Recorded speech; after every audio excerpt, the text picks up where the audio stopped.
You can feel the change long before you ever open your banking app. It's in the rent that rises faster than your paycheck. In the electric bill that used to be a mild annoyance but now feels like a threat. In the grocery trip where the total seems to climb a little higher every single month, no matter how carefully you shop. Across America, people are waking up early, commuting for hours, working harder than ever, yet ending each day with the same quiet question: why does surviving feel harder than it used to? These aren't exaggerations, these aren't viral headlines. They're real people trying to hold their lives together. A woman who saves a little every payday, only to withdraw it 2 days later for food and gas. A man working 6 days a week who realizes he can no longer afford the one thing that brings him joy. And that's where this story begins. This video isn't just about inflation charts or financial jargon. It's about the lived reality behind the numbers and why the cost of simply existing in America has become a burden that so many can no longer ignore. Stay until the end because understanding the system is the first step to not getting crushed by it. If you pay attention to what younger Americans are saying today, you won't hear laziness, you won't hear entitlement. What you'll hear is exhaustion, not the kind that comes from a busy day, but the kind that comes from trying to stay afloat in an economy that seems to get heavier and harder every single year. One story makes this reality impossible to ignore. A woman in her 20s was told by older commenters to just work harder, the same way her parents once did. Her reply was short, sharp, and filled with frustration. It's not the same. You ruined this country. But underneath that anger isn't disrespect. It's something much more honest, a call for people to finally recognize that the world she's living in is not the world her parents grew up in. Because she's right about one thing, the rules her parents played by simply don't exist anymore. In the late 1970s and early 1980s, wages and housing still moved together. You could buy a starter home in your 20s without needing a six-figure income or 10 years of saving. A college degree didn't follow you like a shadow into middle age. Childcare, healthcare, car payments all dramatically lower relative to what people earned. Today, even after decades of economic growth, the average American worker earns roughly the same inflation-adjusted wage as someone in 1979. But the essentials, housing, utilities, food, transportation have jumped more than 70%. This shift isn't the result of one bad decision or one unlucky generation. It's the outcome of structural changes. Decades of easy credit that inflated asset prices, low interest rates that pushed home values through the roof, massive corporate consolidation that left fewer companies controlling the things people can't live without, and so a disconnect forms a psychological whiplash. People are told to follow the same steps as previous generations, yet the math simply doesn't work anymore. Young Americans aren't asking for sympathy. They're asking for the truth, for someone to finally acknowledge that the ground beneath their feet has shifted, and the rules they were told to follow no longer lead to the same outcomes. Hit subscribe, and let's continue deeper into the next chapter together. For millions of Americans, the housing crisis isn't a chart on the news. It's the moment you sit alone in your car after a long shift, staring at a rent bill you're not sure you can pay. One woman in Florida described it with a shaking voice. She pays $1,300 for rent, $650 for her car, $300 for insurance, and still has groceries, utilities, gas, and everything else stacked on top. That isn't financial irresponsibility. That's the cost of housing rising far faster than the average American paycheck. Today, the median home price in the U.S. sits around $410,000 to $420,000, nearly 6 times the median household income. A ratio that used to be 3-to-1 has doubled in a single generation. Owning a home, once a milestone for young adults, now feels like a finish line only a few can reach. And renting isn't the safe alternative it used to be. A one-bedroom apartment averages about $1,500 a month nationwide, and in many major cities, that number easily climbs to $2,500 or even $3,000. Why is this happening? It's a perfect storm. Years of underbuilding after the 2008 crash. Mortgage rates jumped to 6 to 7%, shutting out first-time buyers. Investors buying up starter homes and converting them into rentals. Skyrocketing insurance costs in high-risk states like Florida and Texas. When housing becomes scarce and expensive, prices don't just rise, they stay high. And Americans are left competing for a place to simply exist. The result is a generation that feels locked out, not because they won't work hard, but because the doorway to stability keeps moving farther away. For many Americans, the real financial shock doesn't come from the rent or the mortgage. It comes from everything wrapped around it, the bills that arrive quietly, month after month, and turn into a second rent people never planned for. Take the story of a single father in Arizona. He posted a photo of his utility statements after a stretch of 110-degree days, $480 in June, $590 in July, and a notice warning that his next bill could be even higher. He wasn't running multiple appliances. He wasn't cooling a big house, just a small 2-bedroom he shared with his kids. He kept the thermostat as high as he could stand, turned off lights, unplugged electronics, and still found himself choosing between comfort and cost. On paper, the average electric bill in America is around $150. But ask anyone living through long heat waves, outdated grid systems, or relying on constant air conditioning, and they'll tell you the truth. Bills of $300 to $600 during peak months are not rare, they're becoming normal. And utilities are only the beginning. Water bills have climbed across major cities. The internet, once optional, is now essential for work and daily life. Car insurance costs have risen nationwide. Then comes the biggest hidden cost of all, transportation. One man described driving nearly 4 hours every day just to get to work 6 days a week, and realizing he no longer has the time or money for anything he enjoys. His story mirrors the data. The average payment for a new car is now over $700, with many paying $1,000 or more. Fuel, insurance, maintenance, and rising interest rates turn a simple commute into one of the largest expenses in the household. But here's the catch. Most Americans don't have another option.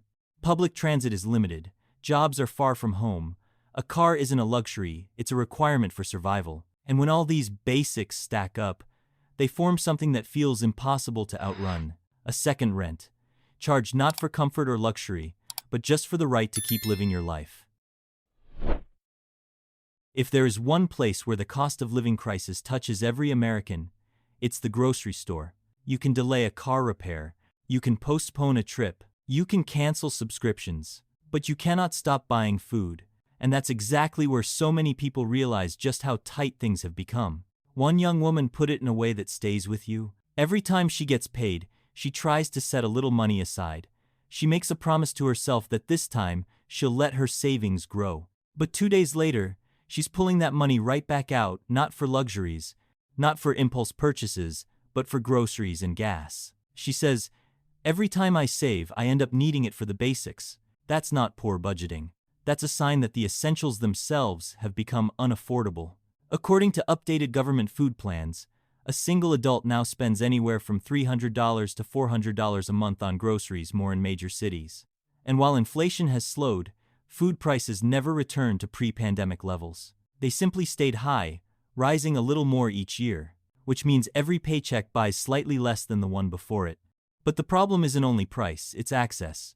Across America, especially in low-income neighborhoods and rural towns, large grocery stores have closed or consolidated, leaving behind food deserts. In these communities, people rely on dollar stores, convenience stores, or fast food chains because there's no major supermarket nearby.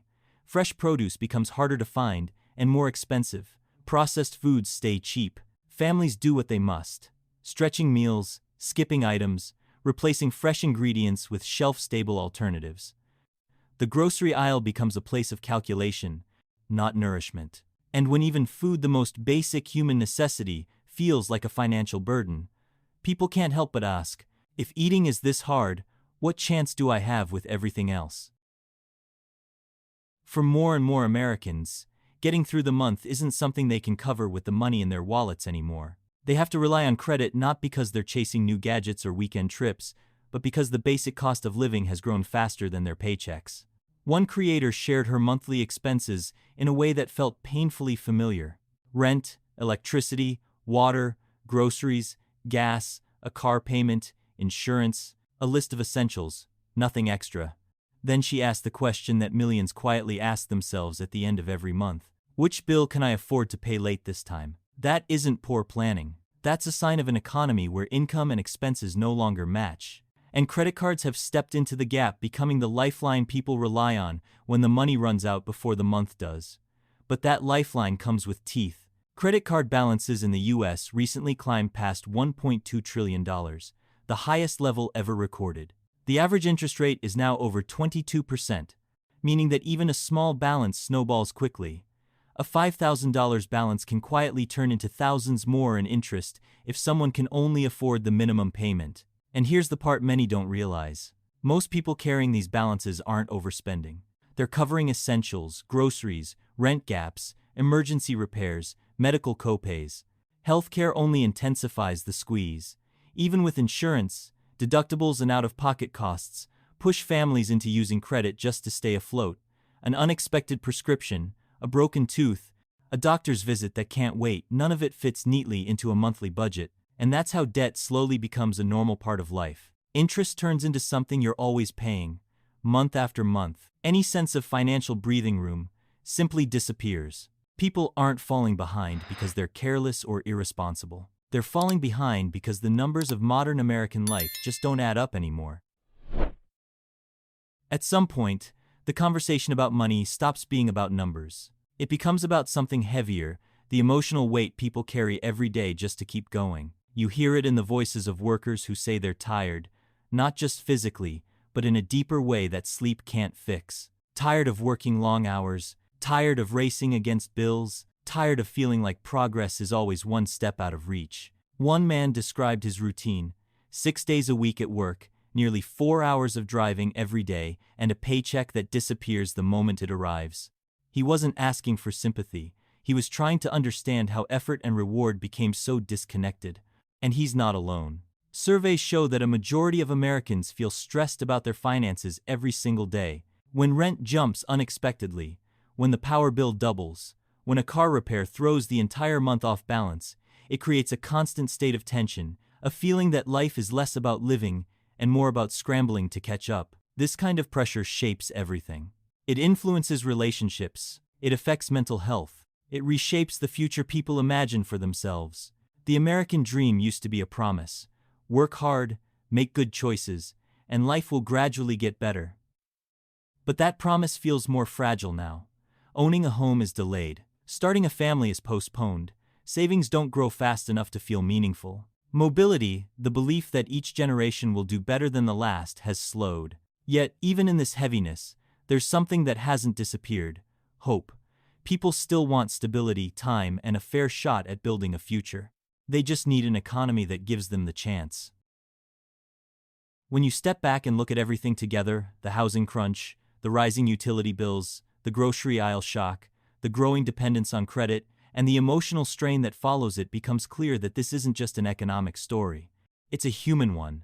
The cost of living in America today isn't measured only in dollars. It's measured in time people never get back, in the plans they keep postponing, and in the quiet stress that builds each month as the basics take more and more out of them. But understanding the system doesn't mean accepting it. It means recognizing that these pressures aren't personal failures. They're structural realities, the result of decades of policies, market shifts, and economic forces that most people never had the power to control. You are not imagining the weight you feel, and you're not alone in carrying it. So the real question is this: which part of this reality hits closest to home for you? Is it housing? Food? Debt? The feeling of running just to stay in place? Or something else entirely? Share your experience in the comments. These conversations matter more than you think. They help us see the bigger picture, together. And if this breakdown helped you understand why everything feels so expensive and gave you a clearer lens on the forces shaping your daily life, make sure to subscribe to the channel. It's the best way to stay ahead of the trends, the data, and the deeper shifts happening inside the American economy. Because no one should have to face this system on their own. Not today, and not in the years to come. And here, you'll always have a place to understand what's happening and why it matters.